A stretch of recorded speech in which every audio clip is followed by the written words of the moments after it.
안녕하세요. 책 읽어주는 강사 손정입니다. 오늘은 역사책 좀 소개할까 합니다.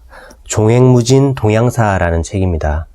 우리나라에서 역사와 철학 이 두 분야를 동시에 섭렵해서 역사책도 잘 쓰시고 철학책도 잘 쓰시는 유일한 작가가 돌아가셨지만 이 남경태 작가님이 아닌가 싶습니다.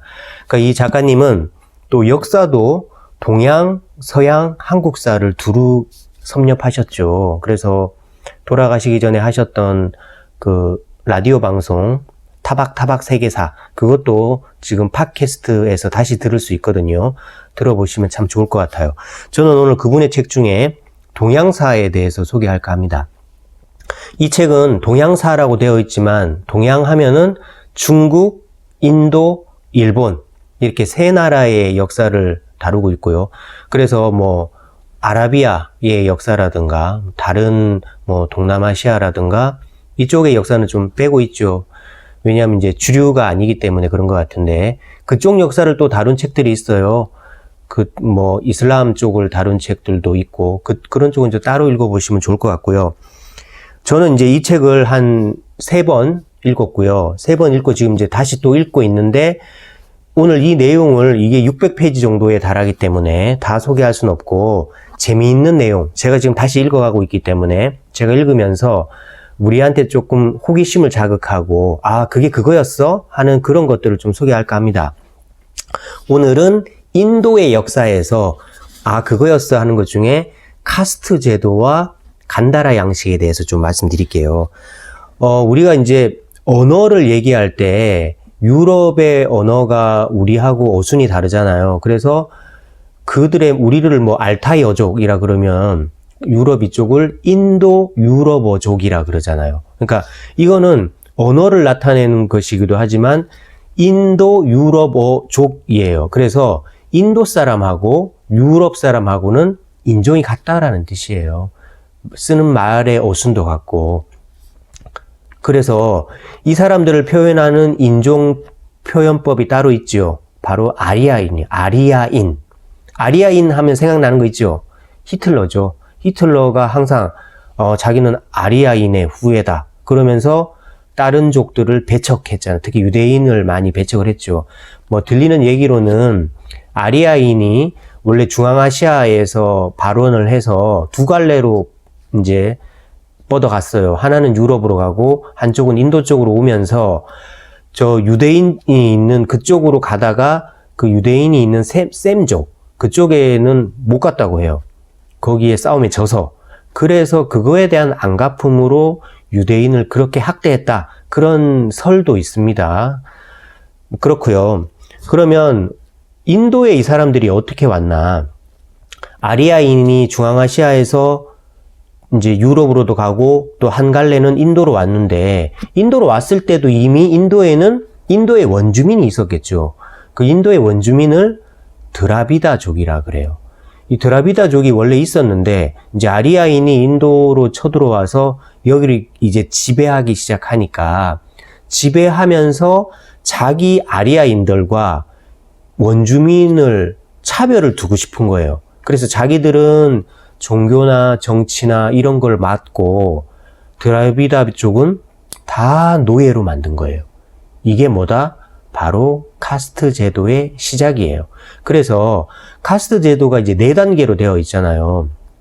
브라만, 크사트리아, 바이샤, 수드라. 근데 브라만은 종교를 담당하고 두 번째 크사트리아는 정치를 담당하고 세 번째 바이샤는 농업과 공업을 담당하고 마지막 4단계는 그냥 노예인 거예요. 그래서 인간다운 거는 지들이 다 하고 노예나 나쁜 거는 전부 다 원주민한테 시킨 거예요.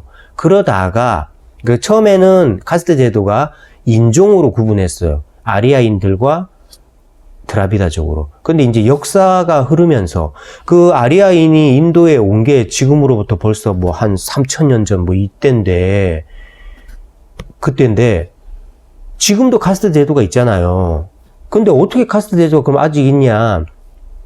그때부터 이제 인종이 막 섞였을 거 아니에요. 그래서 아리아인과 드라비다족의 구분이 별로 없잖아요, 지금은. 그래서 지금은 그냥 직업으로 구분하는 거예요. 이렇게 됐다고 합니다. 그래서 카스트 제도의 시작은 뭐다? 아리아인이 외에서, 그러니까 굴러온 돌이 박힌 돌을 완전히 뺀 거죠. 아리아인이 인도를 정복하면서 원주민들을 배척하고 그들을 노예로 삼기 위해서 만든 게 카스트 제도다. 이렇게 이해하시면 될 것 같습니다. 그리고 이제 또 인도 하면은 생각나는 게 또 있죠. 바로 알렉산더 대왕이에요.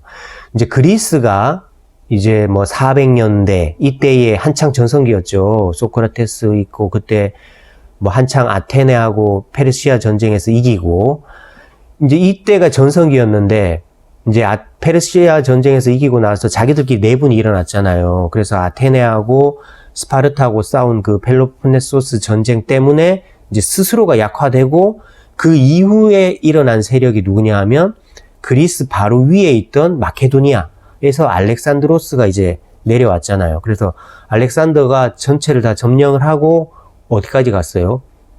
이제 동양을, 오리엔트를 정복하겠다 이래서 동쪽으로 왔잖아요. 그래서 자기는 인도가 동쪽 세상의 끝인 줄 알았잖아요. 그래서 인도도 어디까지 왔냐 하면 지금의 인도가 이렇게 세모 거꾸로 된 걸로 있으면 요쪽이 이제 오른쪽이죠.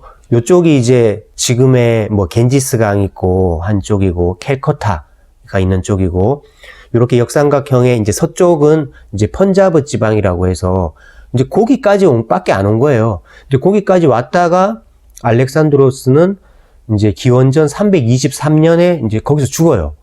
인도를 정복하고 물러가는데 이때 그리스의 문화를 가지고 왔을 거 아니에요. 그래서 그리스인을 그리스 말로 뜻할 때는 이제 헬라스 이렇게 말하잖아요. 그래서 그리스인의 문화를 헬레니즘이라고 하잖아요.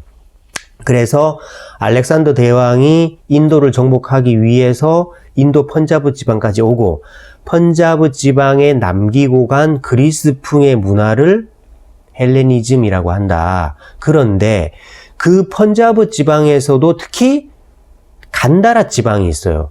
이제 그 간다라 지방에서 특히 문화가 성행을 했는데 거기에서 어떤 문화가 더 성행을 했냐 하면 그리스 하면 제일 먼저 생각나는 게 뭐예요? 신이죠, 신. 신하고 조각상이죠. 신을 마치 인간처럼 자기 주변에 가까이 두고 또 신을 많은 조각으로 만들었죠. 그래서 조각성으로 만들어서 숭배하고 좋아하고 그리고 그 조각상을 만든 양식을 보면 엄청나게 섬세하게 만들었잖아요. 그래서 그리스 신이 입었던 옷, 그리스 여신하면 생각나는 이렇게 마치 비단옷 같이 주름이 많고 부드러운 옷 생각나죠. 그 주름까지도 세밀하게 묘사했잖아요. 그래서 그게 바로 간다라 양식의 특징인 거예요. 그래서 모든 신이라든지 이런 거를 조각으로 만들고 조각을 굉장히 섬세하게 만드는 거. 그래서 그게 어디까지 왔어요? 우리나라 석굴암까지 온 거잖아요. 그래서 신라의 석굴암에 있는 불상도 간다라 양식이라고 한다. 간다라 양식은 뭐다?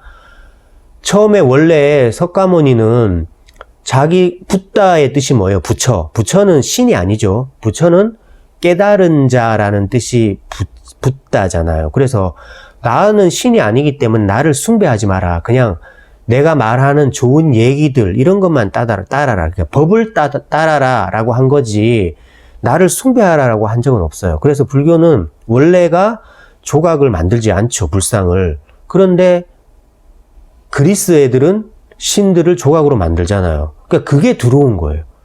그러니까 들어와서 처음에 그래서 석가모니 사후에는 나를 조각으로 만들지 마라라고 했기 때문에 그냥 석가모니가 지나간 발자국 이런 거를 보고 이제 숭배하거나 아니면 빈 의자, 그러니까 사람이 없는 빈 의자를 놓고 이제 기도를 하고 한 거죠. 조각상을 못 만들게 했으니까. 그런데 이제 그리스 문화가 들어오면서 신을 다 조각하니까 이제 불상을 조각하기 시작한 거죠. 그러니까 조각을 하려면 이제 모델이 있어야 될 거 아니에요, 얼굴이. 근데 이제 그때 당시에 석가모니 얼굴이나 이런 게 기억이 잘 안 날 거 아니에요. 그러니까 그 불상의 얼굴이 누구예요? 그리스인의 얼굴이에요. 그래서 잘 생각해 보면 불상의 얼굴, 부처님의 얼굴하고 그리스 뭐 제우스 조각상이나 그 얼굴이 윤곽이 비슷해요. 그래서 우리가 지금 모시고 있는 불상은 그리스인인 거죠. 그죠? 그리고 불상을 보면 이제 부처님이나 스님이 입는 옷이 이제 가사라 그러죠. 가사. 그 가사가 굉장히 섬세한 주름까지도 잘 묘사가 되어 있잖아요. 그게 어디서 왔겠어요? 그리스 여신의 그 옷 무늬, 물결 무늬, 그런 게 그대로 온 거죠. 그게 바로 뭐다? 간다라 양식이다. 그래서 나중에 불교도 몇백 년 있다가 불상 제작을 허용을 해요. 정식으로 불교 종단에서. 이제 그렇게 바뀐 거죠. 그 어떻게 보면은 지금 이제 불상을 만들어서 기도를 하는 게 어떻게 보면은 원래 석가모니의 뜻과는 다른 것일 수도 있고, 또한 그 석가모니의 얼굴이라고 우리가 생각하는 게 알고 보면 그리스 사람의 얼굴이다. 근데 이게 뭐 역사가 워낙 오래된 얘기이기 때문에 그거를 따지는 건 의미가 없죠. 왜냐하면 뭐 석가모니도 뭐 정해진 기준이 없다. 상을 두지 마라라고 했기 때문에 그리스를 따라해서 부처님 얼굴이 됐는데 그걸 보고 기도하는 건 불교에 어긋난다. 이렇게 말하는 것조차도 잘못된 거예요. 기준을 두는 거니까. 그러니까 그런 거에는 의식할 필요 없이 알고는 있자는 거죠. 지금의 불상이 간다라 양식이다. 그리스 거다. 그걸 좀 알고 있고요. 그리고 카스트 제도는 왜 왔다? 아리아인들이 원주민인 드라비다족을 배척하고 그들을 지배하기 위해서 만든 제도다. 이 정도, 두 가지 정도. 제가 뭐 벌써 이게 네 번째 읽는데 지금 한 140페이지까지 읽었는데 인도의 역사에서 의미 있는 것들 두 가지 해왔습니다. 또 읽다가 재밌는 거 많이 나올 거예요. 뭐 아편 전쟁에 숨어 있는 얘기도 있고요. 뭐 되게 많아요. 그런 것들 나오면 또 조만간에 한번 종횡무진 동양사로 소개하겠습니다. 그럼 오늘 책 읽어주는 강사는 여기서 마치겠습니다. 구독하시고 다음 소식도 받아보세요. 고맙습니다.